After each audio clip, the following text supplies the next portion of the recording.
সয়েস্মাত্মবতমধীশ্বরম তরীময় ধর্মময় তপোময় গতবিল্লকৈরাজশঙ্করাদিভিঃ বিতর্ক লিঙ্গ ভগবান প্রসীদতম। হ্যাঁ, পড়ুন কেউ। হরে কৃষ্ণ। তিনি আত্মতত্ত্ববেত্তা, পুরুষদের পরমাত্মা এবং পরমেশ্বর। তিনি বেদ, ধর্মশাস্ত্র এবং তপস্যার মূর্তিমান প্রকাশ। তিনি ব্রহ্মা, শিব এবং কপটতা রহিত সমস্ত ব্যক্তিদের দ্বারা পূজিত। এই প্রকার শ্রদ্ধা ও সন্ত্রমের সমান পরমেশ্বর ভগবান আমার প্রতি প্রসন্ন হন। হরে কৃষ্ণ। এরা বলছেন তয়েস্য আত্মবতাম অধীশ্বর। আত্মবতাম কি? আত্মবতাম বলতে এখানে ভগবানের ভক্তদেরকে বড় ভাবছেন, আত্মতত্ত্ববেতা অধীশ্বর। তরয়ীময় ধর্মময় তপময়। ঠিক আছে, তরয়ীময় অর্থ হচ্ছে বেদকে বলা হচ্ছে। ছবি দেখে দুটি বাক্য লিখলে হরে কৃষ্ণ। একজন ইয়ে আছেন, আম্বিক আছেন।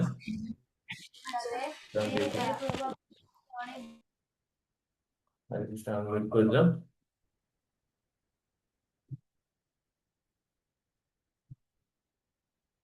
হরে কৃষ্ণ। তো এখানে যদি বলা হচ্ছে যে স এসো আত্মবতম অধীশ্বর। ঠিক আছে বলো। তো 19 নম্বর শ্লোকে এখানে বলা হচ্ছে যে তিনি আত্মতত্ত্ববেত্তা পুরুষের পরমাত্মা বা পরমেশ্বর ভগবান, নিয়ন্তা। তো এখানে ত্রয়ীময় বলতে মূর্তিমৎ বেদ বা বেদ সময়ের কথা বলা হচ্ছে। ত্রয়ীময়, ঠিক আছে। ধর্মময়, ধর্মময় তপময়। তো এখানে একটি বিশেষ শব্দ বর্ণনা করা হচ্ছে পরবর্তী 3য় লাইনে, যে গতব্য লিকই। ঠিক আছে, গতব্য লিকই রজ শঙ্কর আদেবী। তো ভগবানকে কারা উপলব্ধি করতে পারেন? যে ব্রহ্মা, শিব এবং গতব্য লিকই। ঠিক আছে, অর্থাৎ যারা কপটতা রহিত, যাদের মধ্যে কোনো মাৎসর্যতা নেই, তারা উপলব্ধি করতে পারেন। তো শিল প্রভুপাদ এখানে এই শ্লোকের তাৎপর্য বর্ণনা করছেন যে কেন শিব, শঙ্কর তারা উপলব্ধি করতে পারেন, আদিবি অথবা চতুষ্কুমার, শ্রীদেবী। কারণ তারা কি, তারা ভগবানকে স্বীকার করছেন। তারা 4টি সম্প্রদায়, ঠিক আছে, কুমার সম্প্রদায়, রুদ্র সম্প্রদায়, ব্রহ্ম সম্প্রদায়, শ্রী সম্প্রদায়ের তারা আচার্য। এবং তাদের আচার্যদের মধ্যে কোনো কি নাই, কোনো মাৎসর্যতা নেই, কপটতা নেই। তাই ভগবানকে উপলব্ধি করার জন্য এটি অত্যন্ত গুরুত্বপূর্ণ একটি বিষয়। বিতর্ক লিঙ্গ ভগবতম প্রসীদতাম। সেই ভগবান আমাদের প্রতি প্রসন্ন হন বা আমার প্রতি প্রসন্ন হন।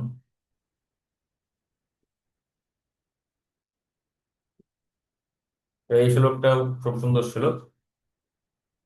শ্রীয়পতি যজ্ঞপতি প্রজাপতি ধ্যানপতি লোকপতি ধরাপতি পতির্গতি চন্দ্রক বিষ্ণু শাশ্বতম প্রসিদাতা মে ভগবান শতম পতি। হরে কৃষ্ণ, পড়বেন তো।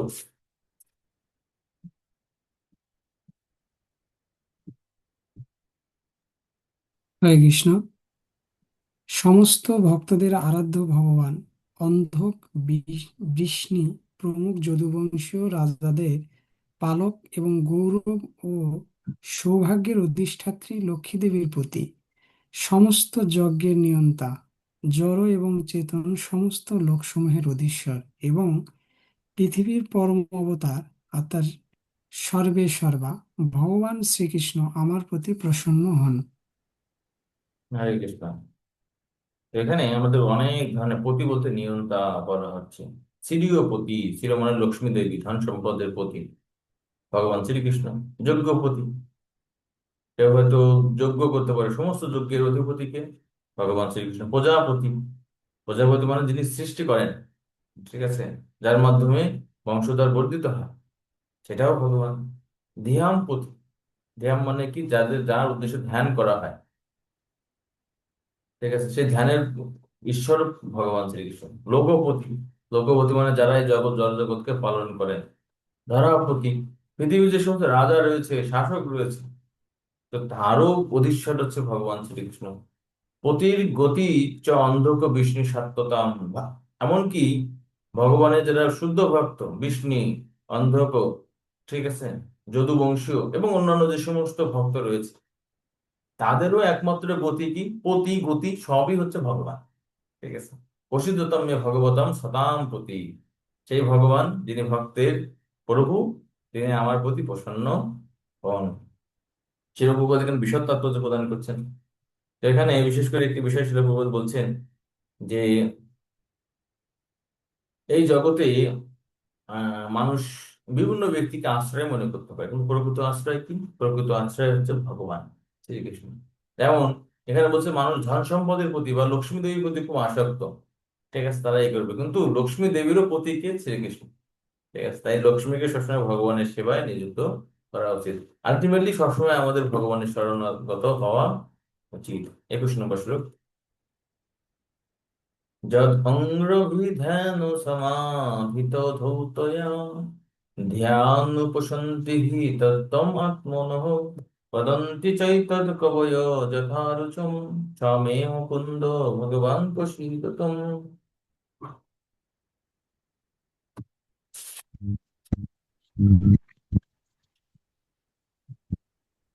হরে কৃষ্ণ। পরমেশ্বর ভগবান শ্রীকৃষ্ণই হচ্ছেন যুক্তিদাতা। মহাত্মাদের পদাঙ্ক অনুসরণ করে প্রতিক্ষণ তার চরণ কমলে চিন্তা করার ফলে ভগবত ভক্তেরা সমাধিতে সেই পরম সত্যকে দর্শন করতে পারেন। কিন্তু মনোধর্মী জ্ঞানীরা তাদের কল্পনা অনুসারে তাকে অনুমান করতে চেষ্টা করে। সেই পরমেশ্বর ভগবান আমার প্রতি প্রসন্ন হন। হরে কৃষ্ণ। হরে কৃষ্ণ। যদঙ্গি ধ্যান ও সমাধি ধৌত্বা, যারা ভগবানের ধ্যান করেন, ঠিক আছে, তার ফলে কি হয়? ধ্যান উপশন্তি হি তত্ত্ব আত্মন, তারা সেই ভগবানকে দর্শন করতে পারে। বদন্তি চেতৎ কবয় যথারুচম, কিন্তু যারা মনোধর্মী জ্ঞান, তারা তাদের মতো দর্শন করেন বা কল্পনা করতে পারেন। স্বামী মুকুন্দ ভগবান প্রসিদতাম, সেই মুক্তিদাতা পরমেশ্বর ভগবান শ্রীকৃষ্ণ আমার প্রতি প্রসন্ন হন। তার মানে এখানে যদি বর্ণনা করা হচ্ছে ভগবানকে কে উপলব্ধি করতে পারে? ভগবানের ভক্তরা উপলব্ধি করতে পারে, কিন্তু মনোধর্মী প্রসূত জ্ঞানীরা তারা তাদের মতো করে উপলব্ধি করে, কিন্তু সেটি যথার্থ নয়। তো 22 নম্বর শ্লোকে আহ, এখানে আরো বর্ণনা করা হচ্ছে। অচিদতা যেন পুরা সরস্বতী বিতন্নতাদৃশ্য সতীং স্মৃতিং হৃদি চালোকসনা প্রাদুরভূত কিল শতঃ সমে ঋষীণাম ঋষভ প্রসীদতম। হরে কৃষ্ণ। যিনি সৃষ্টির প্রারম্ভে ব্রহ্মার হৃদয়ে শক্তিশালী জ্ঞান বিকশিত করেছিলেন এবং তার নিজের সম্বন্ধে পূর্ণ জ্ঞান প্রদান করে অনুপ্রাণিত করেছিলেন, এবং সেই বেদরূপা সরস্বতী ব্রহ্মার মুখ থেকে প্রকাশিত হয়েছিলেন, সমস্ত জ্ঞান ঋষিদের মধ্যে যিনি সর্বশ্রেষ্ঠ, সেই পরমেশ্বর ভগবান আমার প্রতি প্রসন্ন হন। হরে কৃষ্ণ। হরে কৃষ্ণ। তো এখানে বর্ণনা করা হচ্ছে কিভাবে ব্রহ্মা এই বৈদিক জ্ঞান লাভ করেছিলেন। প্রচোদিতা যেন পুরা সরস্বতী, বৈদিক জ্ঞান তিনি কি করছেন? বিতন্নস্য সতীম স্মৃতিম হৃদি, তিনি ব্রহ্মার হৃদয়ে সেটি প্রকাশ করেন বেদরূপা সরস্বতীতে। আবার কি করেন? সলক্ষণা প্রাগভবৎ কিলসৎ সময় ঋষি নাম ঋষভ ভূষিততাম, আবার কি করেন? ব্রহ্মার মুখ থেকে সেই বেদকে প্রকাশ করেন। তার মানে এখানে আমরা দেখতে পাচ্ছি ভগবান শ্রীকৃষ্ণ ব্রহ্মাকে বৈদিক জ্ঞান দান করেন, আবার কি ব্রহ্মার মুখ থেকে আবার সেই জ্ঞানটাকে প্রকাশ করেন। কারণ ভগবান তার ভক্তকে ক্রেডিট প্রদান করেন, বেদটা প্রদান করছেন কৃষ্ণ তাকে, কিন্তু তিনি ব্রহ্মার মাধ্যমে সেটি জগতে বিস্তার করে ব্রহ্মাকে কি করা হচ্ছে? যে চার বেদ বা বেদ সমূহের জনক হিসেবে উপাধি প্রদান করেছেন। 23 নম্বর শ্লোক। গতৈ মহদ্বীর্য ইমা পুরো বিভু নির্মায় শেতে যদ মুষ পুরুষ ভুঙ্ক্তে গুণান ষোড়শ আত্মকম স্বলঙ্কৃশিষ্ট ভগবান বাচাংসি মে।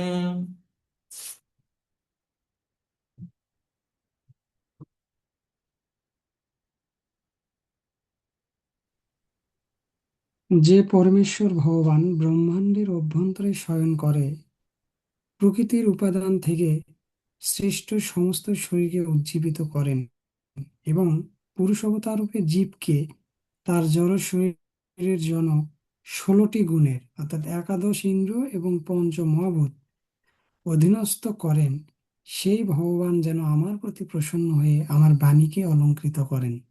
হরে কৃষ্ণ। হরে কৃষ্ণ। তো এখানে বলছে যে আহ কিভাবে ভগবান তার শক্তির দ্বারা এই জগৎ সৃষ্টি করছেন পুরুষ অবতারের মাধ্যমে। ঠিক আছে, সে সম্পর্কে বলছেন। এবং পুরুষ অবতার কি করছেন? যে ভুংতে গুণান ষোড়শ ষোড়শ আত্মক। ভগবান তখন এই একাদশ ইন্দ্রিয় এবং পঞ্চ মহাভূত এবং তার অধীনস্থ বিষয়গুলোর দ্বারা কি করছেন? এই জড় জগৎ সৃষ্টি করছেন। স্ব অলঙ্কৃত আকৃষ্ট ভগবান বচাংসিমে, সেই ভগবান আমার বাক্যটাকে কি করুক? অলঙ্কৃত করুক। অর্থাৎ আমি সুখদেব গোস্বামী যে ভাগবত কথা বর্ণনা করব, সেটি যেন তিনি ভগবানের কাছে বিভিন্ন ভাবে প্রার্থনা করছেন। আচ্ছা। তো শিল প্রভুপাদ এখানে বলছেন, সম্পূর্ণভাবে ভগবানের শরণাগত ভক্ত সুখদেব গোস্বামী জড় বিষয়াসক্ত মানুষদের মতো নিজের ক্ষমতায় গর্বে গর্বিত না হয়ে পরমেশ্বর ভগবানের প্রসন্নতা বিধানের জন্য প্রার্থনা করেছেন, যাতে তার বাণী সফল হয় এবং শ্রোতাগণ কর্তৃক সমাদৃত হয়। ভগবত ভক্ত সর্বদাই সফলভাবে সম্পাদিত সমস্ত কার্যে নিজের নিমিত্ত মাত্র বলে মনে করেন এবং তার কোনো কার্যের জন্য কোনো রকম কৃতিত্ব গ্রহণ করতে অস্বীকার করেন। সুখদেব গোস্বামী ভাগবত বর্ণনা করছেন, কিন্তু তিনি জানেন প্রকৃতপক্ষে সেই বর্ণনা ভগবান নিজেই বর্ণনা করছেন, তিনি মাত্র নিমিত্ত মাত্র। যে 24 এবং 25 নম্বর শ্লোকে এখন এখানে পরীক্ষিত মহারাজ ভগবান কি করার পর ব্যাসদেবকে প্রণতি নিবেদন করছেন এবং করে তিনি এই শ্লোকে 25 নম্বর শ্লোকে সেখানে পরীক্ষিত মহারাজকে সম্বোধন করছেন। নমো তস্मै ভগবতে বাসুদেবায় বেধসে বপুর্জ্ঞানময়ং সোমা জন্মখাম্বুর্হাসবম।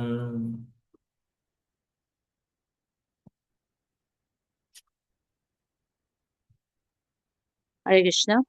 আমি বৈদিক শাস্ত্রের সংকলন কর্তা বাসুদেবের অবতার শ্রীল ব্যাসদেবকে আমার সশ্রদ্ধ প্রণতি নিবেদন করি। শুদ্ধ ভক্তেরা ভগবানের মুখারবিন্দ থেকে নিঃসৃত অমৃতময় দিব্য নমো তস্मै ভগবতে, ভগবান বাসুদেব বেদেশ। এখানে হচ্ছে বাসুদেব শ্রীকৃষ্ণ অথবা ব্যাসদেবকে প্রণতি নিবেদন করি। বপুর জ্ঞানময় সৌমা জন্মখাম্বু হাস, এবং তার মুখ নিঃসৃত যে অমৃতময়, সেটা ভগবানের ভক্তরা আস্বাদন করে থাকেন। শিল প্রভুপাদ এখানে বলছেন, মানুষের কর্তব্য বৈদিক শাস্ত্রে বা সিঙ্গার রসে ভগবানের থেকে তার নিত্য সহচরীদের মধ্যে সঞ্চারিত অমৃত ব্যাসদেব বা সুখদেব এর মুখপদ্ম থেকে শ্রবণ করার মাধ্যমে হৃদয়ঙ্গম করা। অপরাকৃত জ্ঞানের ক্রম বিকাশের ফলে ভগবান কর্তৃক রাসলীলায় প্রবেশিত সঙ্গীত এবং নিত্যের অপরাকৃত কলার হৃদয়ঙ্গম করার স্তরে উন্নীত হওয়া যায়। ভগবানের শুদ্ধ ভক্ত গভীর দার্শনিক আলোচনা এবং রাস নৃত্যে ভগবানের চুম্বন রূপ অমৃত সমভাবে আস্বাদন করেন, কেননা এই দুইয়ের মধ্যে কোনো পার্থক্য নেই। ঠিক আছে, তো শ্রীল ভগবত এখানে বলছেন যে এই যে জড় সৃষ্টি বা অন্যান্য লীলাগুলো এবং ভগবানের যে অন্তরঙ্গ লীলাগুলো, এর মধ্যে কোনো পার্থক্য নেই। শুদ্ধ ভক্ত কি করেন? উভয় ক্ষেত্রেই রস আস্বাদন করেন বা আনন্দ লাভ করে থাকেন। তো শেষ হলো 25 নম্বর শ্লোকে।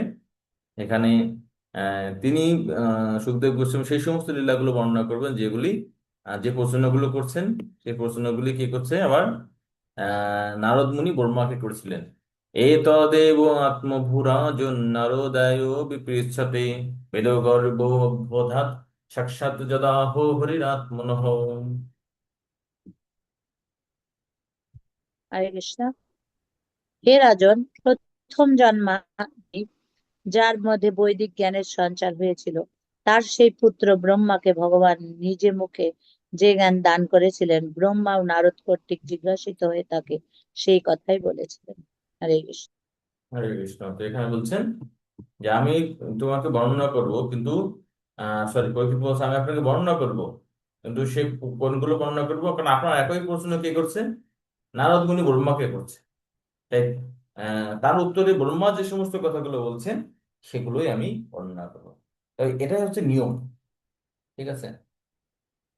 আহ, যখন কেউ কোনো বিষয় বর্ণনা করেন অবশ্যই রেফারেন্স ছাড়া বলতে নেই, পূর্ববর্তী আচার্য অথবা শাস্ত্রের নির্দেশনা বর্ণনা করা যথার্থ নয়। হ্যাঁ, কিছু কিছু ক্ষেত্রে আমরা উপলব্ধি থেকে বর্ণনা করতে পারি, ঠিক ঠিক আছে, কিন্তু অবশ্যই আমাদের শাস্ত্রীয় রেফারেন্স এই মহাত্মাদের রেফারেন্স গুলো প্রদান করা উচিত। সুখদেব গোস্বামী ভগবানের কাছে প্রার্থনা করেছেন যাতে ভগবান সাক্ষাৎ ব্রহ্মাকে যে জ্ঞান দান করেছিলেন অথবা ব্রহ্মা সাক্ষাৎ নারদ মুনিকে যে জ্ঞান দান করেছেন তা যেন তিনি যথাযথভাবে পুনরাবৃত্তি করতে পারেন। তবে তিনি তার প্রার্থনা শেষ করেছেন। ঠিক আছে, আমরা মোটামুটি অনেক সময় হয়েছে। আগামী ক্লাসে কিছু কোশ্চেন রয়েছে, সেই কোশ্চেন গুলো আপনারা করে আসবেন, করে আসবেন। ঠিক আছে, পঞ্চম অধ্যায়ের 1 থেকে 20 নম্বর শ্লোক পর্যন্ত এখানে এই রয়েছে। তো কেউ একজন করে রাখতে পারেন, স্ক্রিনশট দিয়ে রাখতে পারেন। ঠিক আছে, আর দ্বিতীয় অধ্যায় 36 নম্বর শ্লোকটা পড়তে পারেন। হরে কৃষ্ণ। জয় শিল প্রভুপাদ কি, উপস্থিত গৌর ভক্ত মন্ডলী কি, জয় গৌর, হরে হরে।